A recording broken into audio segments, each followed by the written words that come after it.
This is Land of Havilah, Luke 20a. Jerusalem's crowded with people attending the Passover. Verse 1.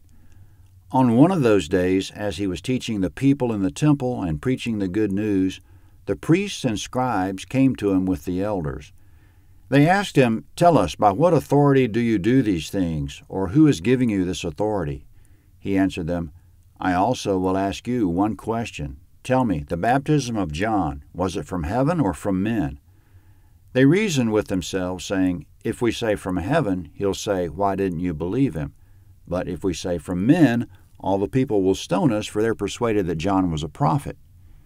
They answered that they didn't know where it was from. Jesus said to them, "Neither will I tell you by what authority I do these things." Comment. While Jesus was teaching and preaching in the temple, they said, "By what authority do you do these things, and who's giving you this authority?" In other words, what man or group of men gave you permission and approval to teach and preach? Where are your credentials? Who ordained you? Or are you going to tell us that you claim authority straight from God? Then the question would be, if you claim to be from God, prove it. Jesus wouldn't answer unless they made a profession of faith first that John was a prophet of God. When they refused to answer that, Jesus refused to answer. James 1:5 says, "If anyone lacks wisdom, let him ask of God, because he'll give it liberally and without reproach." The Pharisees asked, so why didn't Jesus answer liberally and without reproach? It was because of what James said next, quote, "But let him ask in faith without any doubting. For that man, the one who doubts, shouldn't think he'll receive anything from the Lord." End quote. The Pharisees didn't ask in faith, so they shouldn't have expected an answer.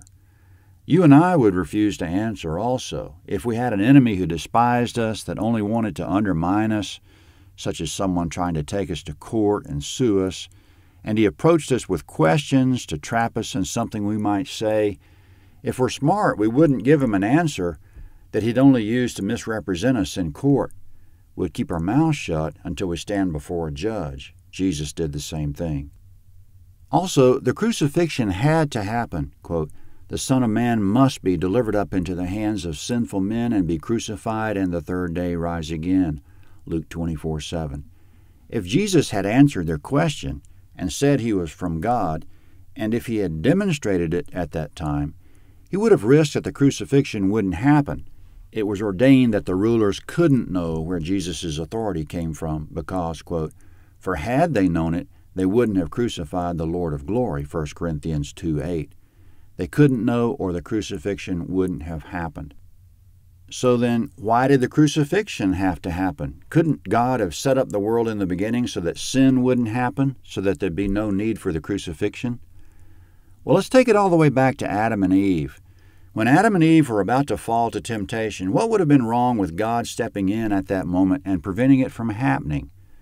When it comes to us choosing right over wrong and choosing faith over unbelief, it's just a fact God doesn't always step in. He didn't intervene with Adam and Eve, and he didn't intervene to prevent the crucifixion. He allowed men to choose sin in the garden and to crucify him.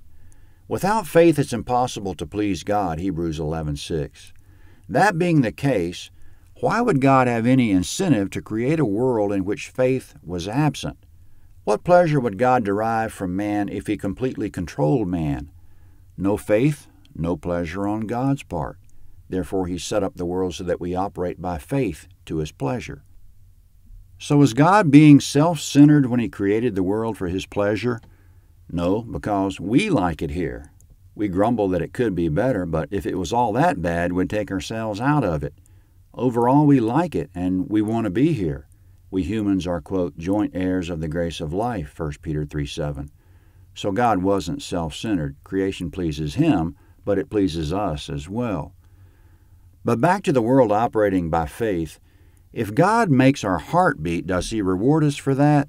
Why would he reward us if it's him doing it and not us? But unlike our heartbeat, faith is something he doesn't do. We do it. Therefore, there's a reward in it for us. A, faith pleases God, and B, it's how we obtain reward. Faith is win-win. But since faith is optional, inevitably some people will choose not to have it, and we wind up with things like the crucifixion and all sorts of evil. If we can live in an evil world and still keep the faith, we have a reward, But if we lived in a world where God imposed faith, there'd be no evil, but there'd be no reward either.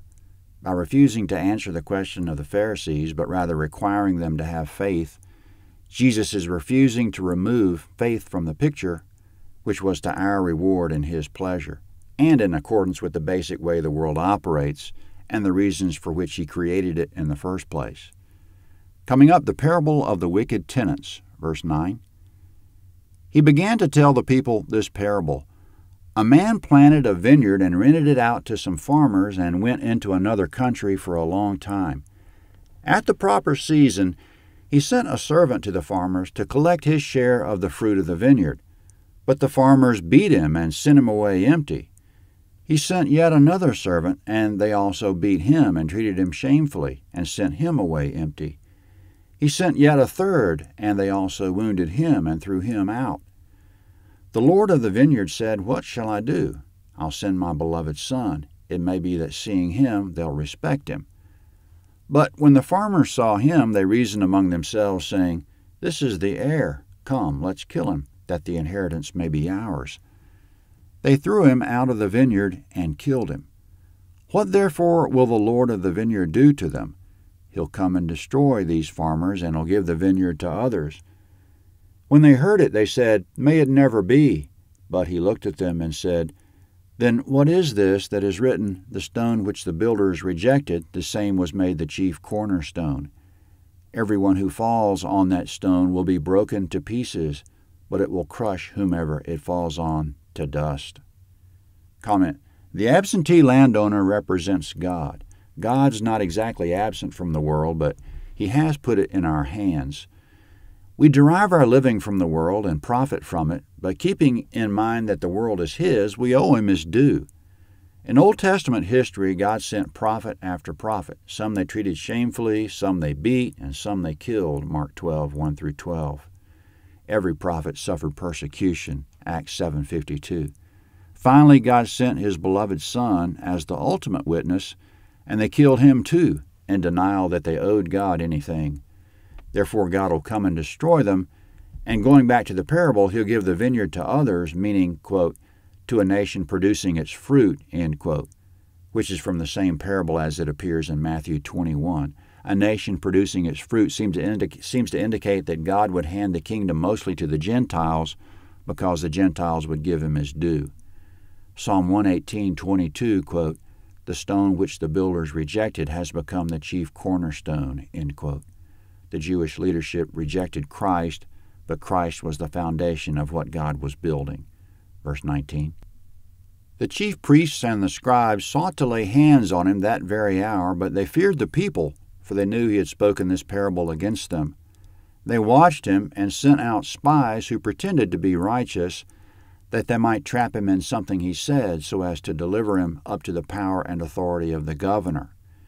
They asked Him, Teacher, we know that you say and teach what is right and aren't partial to anyone, but truly teach the way of God. Is it lawful for us to pay taxes to Caesar or not? But He perceived their craftiness and said to them, Why do you test me? Show me a denarius. Whose image and inscription are on it? They answered, Caesar's. He said to them, Then give to Caesar the things that are Caesar's, and to God the things that are God's. They weren't able to trap Him in His words before the people. They marveled at His answer and were silent. Comment: In verse 20, they wanted to, quote, deliver Him up to the power and authority of the governor, end quote. They figured Jesus only had two choices. He could say, pay your taxes, which would have dented His popularity, or even better, He could say, don't pay your taxes, and the Roman governor would have killed Him. Jesus' answer was brilliantly clear and simple. Since Caesar's image was on the coin, He said, Render unto Caesar the things that are Caesar's, and to God the things that are God's. In other words, pay your taxes. The coins belong to Caesar anyway. A lot of times, when we think the situation is so tough that there's no good answer, we can go to God and He'll give us a brilliantly simple and satisfying answer. It won't necessarily be easy, like paying taxes isn't easy, but the answer will be brilliantly simple and satisfying. Luke 20b is next at landofhavilah.net, Luke 20b.